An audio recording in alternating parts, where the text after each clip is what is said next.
I may look like a straight-laced, work-obsessed 30-something, but I'm more like Christian Grey than you may think. Well, one, I aim to please. Two, I believe in the use of pain, albeit for self-defense and the preservation of life, not for sexual gratification. I fly in a helicopter, sometimes. Okay, I don't own it, it's my client's. And I absolutely won't touch you until I get written consent from you if you come on one of my courses.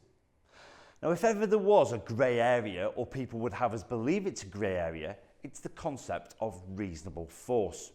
In 2004, the NHS made a pledge that they were going to train all 1.4 million of their employees, 1.4 million, the third biggest employer in the world, second only to the Indian Railways and the Chinese Army. Yeah, got me thinking as well. Now, in order to cash this cheque that they wrote, they were going to need the assistance of outside organisations. So we got involved with training all our staff in syllabus familiarisation. We wanted to make sure they were familiar with what the NHS wanted us to teach, so we could then apply to go on contracts and get contracts for ourselves. Now, the trainer came down and we talked about the basics of avoiding de-escalation and inhibitors, triggers, reading body language, and it was all quite straightforward, and me and my trainers nodded all the way through it.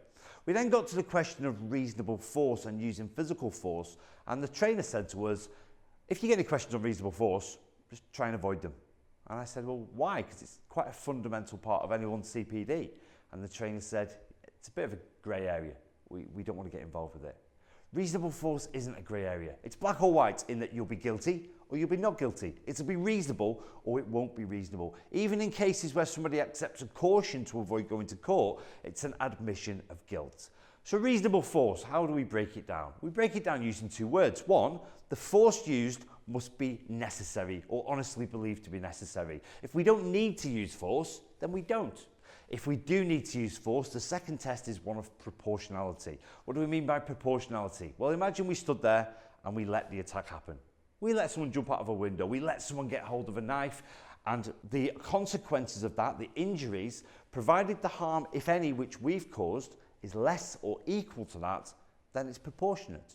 Let me give you an example. You've got a child on the 4th floor of a hospital, and the child tries to throw himself out of the window. The staff try and stop him, and in doing so, by accident, they break the boy's arm. Now, nobody wants to think of a child being injured, let alone a child having a broken bone. But were the actions of the staff reasonable? Well, let's apply the test. Did the staff need to do something? Absolutely. Is what the staff did better than what would have happened? Yeah, without a shadow of a doubt. Now, I'd be asking questions. For example, I spend most evenings when I'm working away in hotels, Premier Inns and Travelodges. And I'll tell you one thing, if I was feeling suicidal, not only could I not jump out the window, I can't even open it. I die because of the aircon at night because it's so stiflingly hot. But hotels have established that if they can lock down the windows or stop them opening, they reduce the risk of people actually falling out or jumping out. So the questions I would ask wouldn't be on the staff unless they were stopping this child doing it every single day. It would be about the organisation. Who built the building? Who risk assessed the establishment? Has this child tried to do it before? I spoke to a housing association not so long ago. They had a resident who tried to kill herself by jumping off a motorway bridge. They were rehousing her, and she'd asked if she could be put on the top floor of a tower block tenement. Realistically, a risk assessment there would say, not at this stage, let's put you perhaps in a bungalow or perhaps on a ground level and we'll discuss it. So to me, it's about reducing the risk rather than waiting until the stable doors open and chasing after the horse.